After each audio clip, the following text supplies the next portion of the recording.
çocuklar. Buyurun oturun. Nasılsınız? Ben de iyiyim. Teşekkür ediyorum. Bugün biliyorsunuz bir simülasyon videosu çekeceğiz.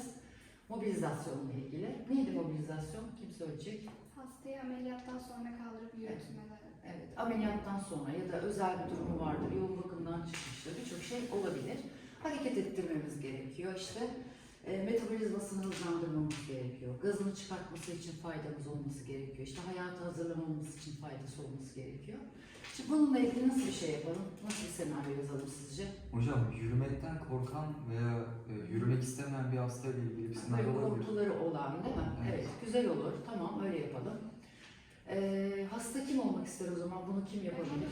Tamam, sen böyle o zaman yürümekten korkan, mobilize olmak istemeyen bir hastayı canlandıracaksın. Hemen yazalım. Sümeyye hastamız olsun. Evet, kim onu ikna edecek ve yürütecek? Hemşiremiz kim olacak? Ben hemşire olur muyum? Tamam. Azra hemşire olsun. Ona yardımcı olsun bir kişi de. Ben olurum hocam. Tamam. Berat da yardımcısı olsun. Beraber Sümeyye hastamızı yürüteceğiz. Bir de ne olsun? Başka birisi daha olsun mu? 3 kişi yeter mi? Hasta yakın olabilir. Tamam. Nasıl bir hasta yakın olmak istersin? Hastamı yürütmekten biraz korkabilirim. Öyle bir şey olmaz. Onu, evet. Yani senin de korkuların var. O çünkü hani tepki gösterecek şimdi. Sen de hastanı koruma içgüdüsüyle, değil mi? Tamam. Hasta yakınında o zaman Besime Gül olsun. Tamam. O zaman bize neler lazım malzeme olarak? Aslında mobilizasyonda çok da fazla malzemeye ihtiyacımız yok. Sadece işte hastaya belki pijama giydirebiliriz. Hasta yakınına giydirebiliriz. Hemşirenin Evet. Hemşireye bir üniforma giydirebiliriz. Tamam, bunları yapalım o zaman. Bir deneyelim. Hepiniz o an, ya simülasyon sırasında gerçekten sen hastaymışsın gibi, sen hemşireymişsin, müdahale eden hemşireymişsin gibi, sen de işte hasta böyle endişeli bir hasta yakını gibi olacaksın. Simülasyondan sonra neler öğrendik? Hasta neler hissetti? Hemşire doğru işler yaptı mı? Ona yardımcı olan hemşire yardım edebildi mi? Bunların hepsini video çekiminden sonra tekrar konuşalım. Tamam mı? Şimdi hazırlanalım. Hadi bakalım. Merhaba Sümeyye Hanım, Azra hemşire ben, bu da arkadaşım Berat. Nasılsınız bugün? Ağrılarım var bugün. Doktorunuz ameliyattan 8 saat sonra yürüyebileceğinizi söyledi. Biz de bugün buna yönelik birkaç adım yapacağız. Ben kalmak istemiyorum ağrılarımdan dolayı. Eğer hareket ederseniz, yürürseniz sizin için daha faydalı olur, daha iyileştirici olur. Eğer gazınız varsa yaşabilir. Kalktığımda düşersem ne oluyor peki? Biz zaten sizin yanınızdayız, desteği kesmeyeceğiz. Bize güvenebilirsiniz. Sizin iyiliğiniz için birkaç yürüyüş yapacağız bugün. Tamam o zaman. Evet. Önce değerlerinize bakalım. Bir sorun yoksa eğer yürüyebiliriz. Kolunuzu uzatın.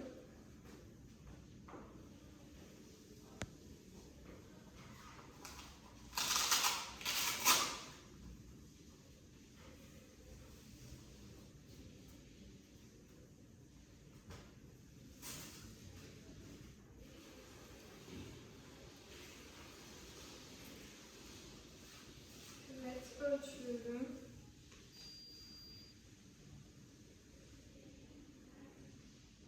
Evet, değerleriniz gayet normal. Sıkıntınız da yok. Yürümeye hazırsınız. Şimdi ilk önce sizi yatağın kemerine alacağız. Hiçbir sıkıntı olmayacak, merak etmeyin. Hiçbir zorluğu yok. Ondan sonra sizi oturup pozisyona getireceğiz.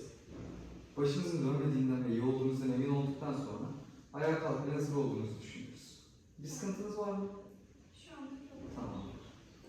Nasıl hissediyorsunuz? Peki, hazırsanız sizi yatağın kenarına koyacağız.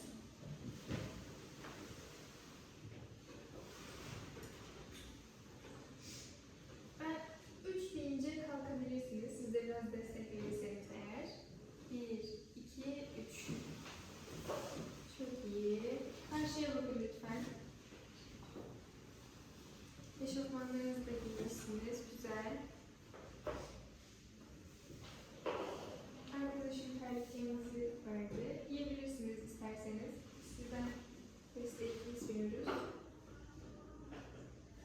karşıya bakın. Nasıl hissediyorsunuz? Biraz başım dönüyor. Bir 5 dakika bekleyelim, ondan sonra başlayabiliriz. Tamam. Düşmez değil mi? Yok, biz zaten buradayız. Onu tutuyoruz. Hiçbir şey olmaz, merak etmeyin.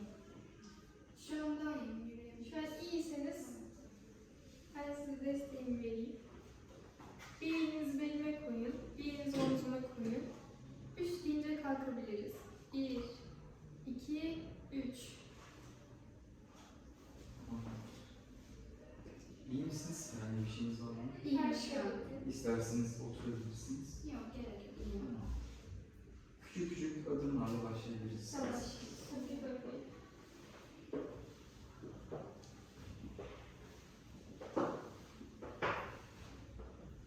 Buradan yavaş dönelim.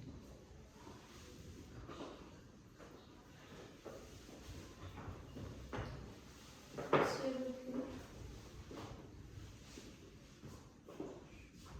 Yavaşça Yavaş bir şekilde lütfen. oturun. Nasıl hissediyorsunuz? İyiyim, biraz daha iyiyim. Herhangi bir ağrı, bir problem var mıdır? Yok, hayır. Peki, çok güzel. Yani ayaklarınızdan destek vererek sizi yukarı kaldıracağım. Aynı şekilde omuzlarınızdan da Azra hemşire destek verecek. Tamam. Bir sıkıntınız var mı? Yok, hayır. Tamamdır. O zaman yatağa geçebiliriz.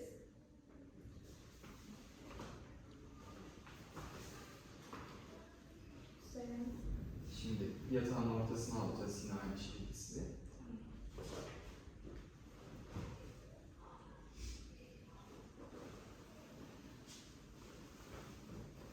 Üstümüzü örtüyoruz.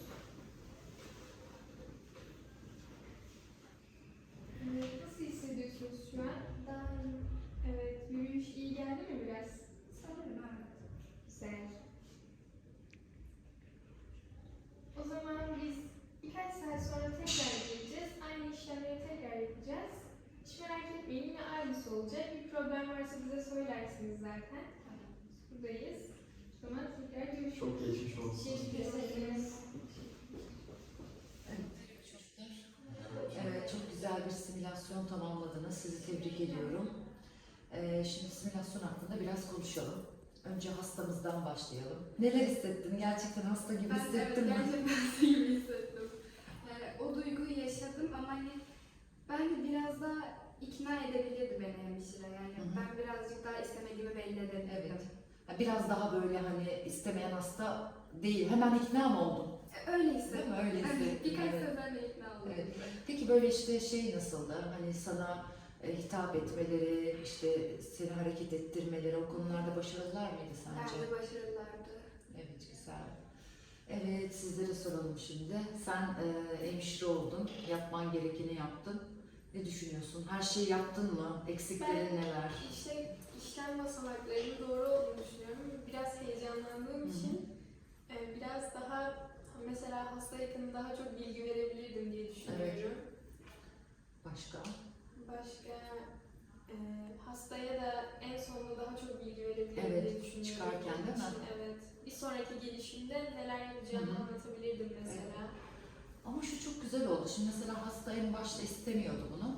Evet. Sen onu ikna ettin. İşte iyileşeceğini, ağrılarının azalacağını, bu yürümenin ona ne kadar faydalı olduğunu anlattın.